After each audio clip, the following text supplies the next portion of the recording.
have officers under the levy department who, one of the ways that they do identify these hotels is through paying physical visits to hotels which they do identify as new establishments, and even also the existing ones, to be able to check out what their business turnover is, whereby they are allowed by law to request for records from these establishments and be able to verify whether they meet this minimum threshold or not. If they do, then they go ahead and register. The other way of identifying existing establishments across the country also, as you are aware, is that the internet has become a very powerful tool. And officers from time to time, because they are all equipped in terms of having computers, and type facilities, to be able to check from time to time whether there are any new existing establishments around the country. And upon that, they will carry the necessary procedures to be able to then pay a visit and register. Hoteliers who have been registered, we normally give them a return booklet, a monthly return booklet. They are supposed to record their daily sales, and at the end of the month, they are supposed to calculate the total gross sales, and from there they are supposed to charge a 2%, which is charged only on gross sales, but it does not include charges on other taxes. And once they calculate this, they are supposed to submit that to us by the 10th of the succeeding month. For example, if they have traded during the month of August, by the 10th of September, they are supposed to submit that payment to Catering and Tourism Development Levy trustees by the 10th of September, whereby both the money payable and the copy of the return is supposed to be submitted to us. We have over the years improved our systems, and to make it convenient to the customers, we had opened bank accounts with the Kenya Commercial Bank and also the Cooperative Bank of Kenya, whereby clients now directly go to the banks which are closest to their areas of operation and bank money directly into our accounts and leave copies of the returns with the bank, who then submit these figures and the returns to us for reconciliation, after which we are able to establish who has paid the levy and who has not. We only encourage such deposits to be made through bankers' checks or direct cash deposits. Failure to pay the levy is a criminal offence punishable in a court of law and liable to a fine not exceeding 20,000 shillings or imprisonment for a period of not more than 12 months or both.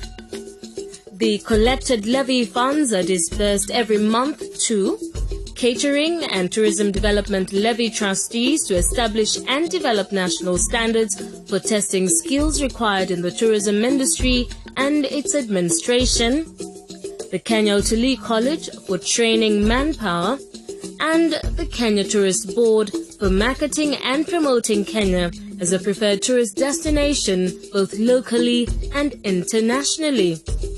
The benefits trickle down to the country at large through achieving improved service delivery, better trained and qualified personnel for the tourism industry, high-quality services in tourism and hospitality, and the establishments in the country, satisfied clientele, improved revenue to other beneficiaries of CTDLT fund, improved revenue to other related establishments in the industry through enhanced tourist activities, harmonization of skills for service delivery, harmonization of training for service providers for better job opportunities.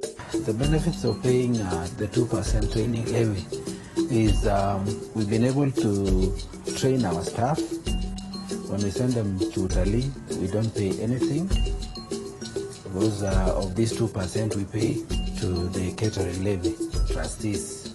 On the service from CTDLT, I would like to say that is always positive. The staff who have been trained, even the ones we send on refresher, when they come back, they really interact well with our guests.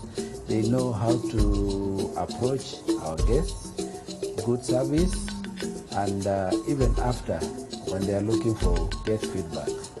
I pay my levies in time, and in return, they give us services. They train our staff up to once in a month, we take a staff to Utalii for training in service course. For example, we take around 5 for the training, they've come back. The services they are rendering is satisfactory. We do get the value for our money because when we take our staff for training, around 5 or 6 people, when they come back, we get the services are very good. The customers compliment about the services. By paying catering levy is then meant or does train certain levels of staff at Utalii College. The staff are very friendly. We have no issues with them. The Kisumu office has been very, very good to us. We've been with them for the last 20 years and we have a good relationship. Our head chef in all 3 establishments have had refresher courses at Utalii, and they have brought something new within our establishment and our management systems. What we were doing wrong, we have rectified. If we were doing right, we have made it better. Institutions training for tourism and hospitality are also expected to register with CTDLT. To register, an institution is required to pay an initial registration fee of 1,500 shillings and renew registration at 1,000 shillings annually.